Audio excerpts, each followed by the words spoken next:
जितने भी शंकराचार्य हैं या बाबा हैं, अगर उन्हें लगता है कि वो धर्म बढ़ा रहे हैं तो धर्म के लिए जरूरी है मानवता। अगर आप मानवतावादी नहीं है, आप देश के अंदर लोगों को मरते देख रहे हैं, पिटते देख रहे हैं, घोड़ी पर चढ़ते लोगों की पत्थरबाजी देख रहे हैं और कोई एक शब्द नहीं बोलते। एक भी शंकराचार्य मुझे बताइए कि कभी बयान दिया हो कि घोड़ी पर चढ़ने से, दलितों के घोड़ी पर चढ़ने से ऊंची जाति के लोगों को क्या दिक्कत है, उन्हें चढ़ने दीजिए, उनका अधिकार है। कभी कहा किसी शंकराचार्य ने बयान दिया?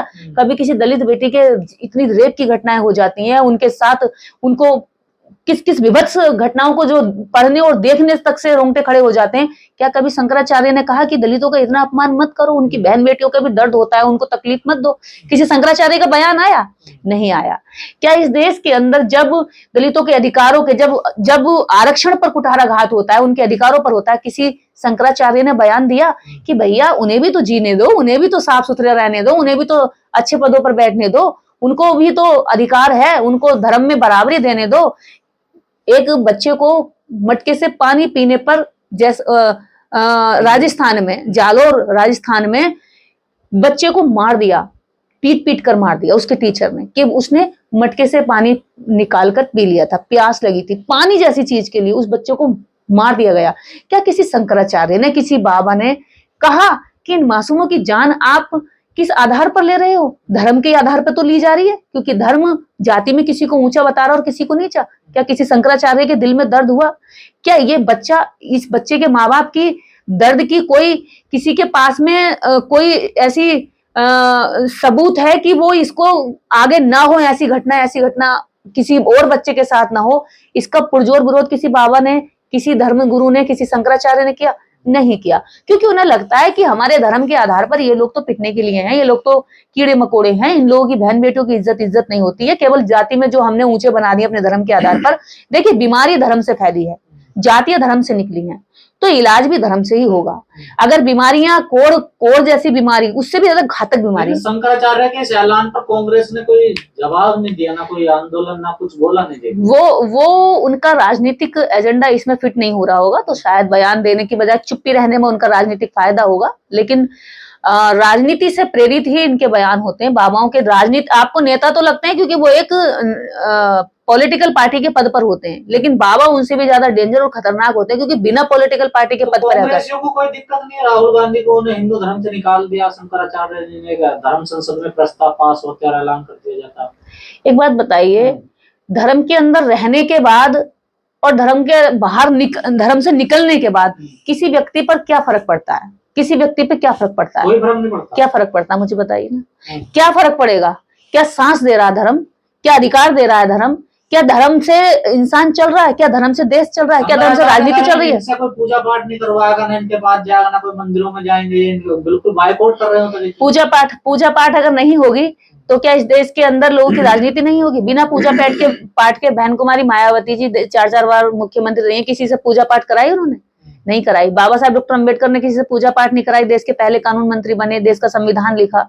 और इस देश के अंदर ऐसे कितने सक्षम लोग हैं जो पूजा पाठ नहीं कराना चाहते। मैंने कभी पूजा पाठ नहीं कराई, हमेशा खुशहाल हूँ, सुखी हूँ।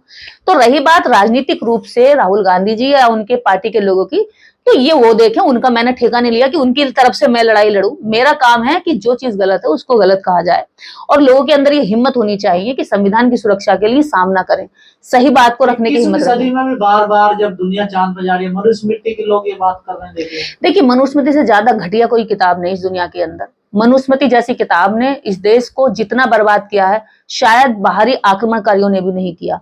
तो ऐसी मनुस्मृति जैसी किताब को बाबा साहब डॉक्टर अंबेडकर 1925 में जला चुके थे, आग के हवाले कर चुके थे। अगर इसमें कुछ खास होता, कुछ अच्छा होता, एक भी चीज इसमें अच्छी होती, तो बाबा साहब डॉक्टर अंबेडकर को ये जलानी नहीं पड़ती। और इसको जलाने के लिए भी एक ब्राह्मण ने ही उनका साथ दिया कि हाँ ये जलनी चाहिए, क्योंकि मानवता के खिलाफ है। आज भी बहुत सारे ब्राह्मण इसके खिलाफ है, क्योंकि उन्हें लगता है कि मानवता जरूरी है, मनुस्मृति जरूरी नहीं है। जब देश में संविधान चल रहा है तो दूसरे किताबें, ग्रंथ भी चल रहे हैं, जैसे शरीयत या उनकी कुरान है, जैसे ग्रंथ हैं, सिखों का ग्रंथ बोला जाता है, पवित्र ग्रंथ है, या बाइबिल है।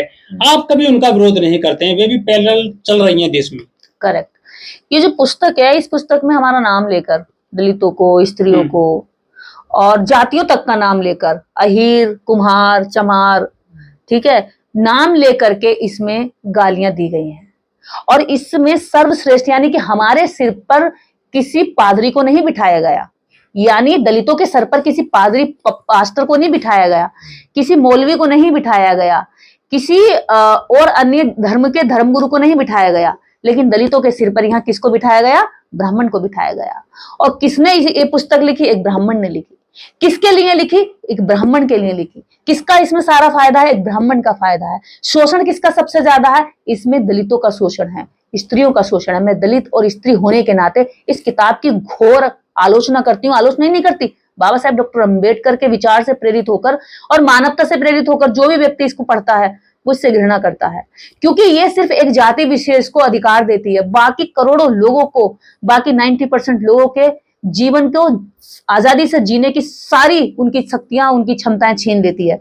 तो ऐसी किताब भारतीय संविधान का कभी बराबरी नहीं कर सकती। ऐसे कितने कचरे वाली किताबें देश के अंदर आएंगी और खत्म हो जाएंगी, उनका कोई वजूद नहीं होगा। आज मनुस्मृति का कोई वजूद नहीं है, क्योंकि भारतीय संविधान सभी धर्मों की किताबों को इतनी आजादी देता है कि वो अपने एरिया या अपनी सीमाओं में रह करके उस धर्म की किताब को मान सकते हैं। अगर उस धर्म की किताब को मानते हुए आप किसी को तकलीफ दे रहे हो या संविधान का उल्लंघन कर रहे हो या कानून का उल्लंघन कर रहे हो, तो आपको सजा का प्रावधान है, वो सजा मिलेगी संविधान के तहत। लेकिन जो मुस्लिम है वो कभी अपनी शरीयत की जो ग्रंथ है, शरीयत का कभी इतना विरोध नहीं कर पाते जितना आप इसका करते हो। उनमें ना होगी हिम्मत, उनमें ना होगी, हम में है हिम्मत, हम कर रहे हैं। सही को सही कहना और गलत को गलत कहना, उनमें अगर नहीं आ रही है तो वो उनकी कमजोरी है। और शरीयत या हिंदू या फिर सिख या फिर क्रिश्चियन, हर धर्म का बेस अलग है। और रही बात हिंदू, आप जिस हिंदू की बात कर रहे हैं ना, मैं आज तक कोई भी हिंदू धर्म का व्यक्ति ये दावा नहीं कर पाया कि हिंदू धर्म का संस्थापक कौन है, हिंदू धर्म की स्थापना कब हुई, हिंदू धर्म को कब अस्तित्व में लाया गया। हिंदू धर्म, हिंदू शब्द ही मुगलों द्वारा दी गई गाली है, जिसको धर्म बना दिया गया, जिसको थोप दिया गया, जिसको हिंदू हिंदू कहकर संख्या बड़ी बनाने के लिए उनको लगा कि लोकतंत्र आ रहा है और संख्या हमें मेजोरिटी में चाहिए, ब्राह्मणों को मेजोरिटी चाहिए, तो इसलिए उन्होंने हिंदू धर्म का प्रचार किया।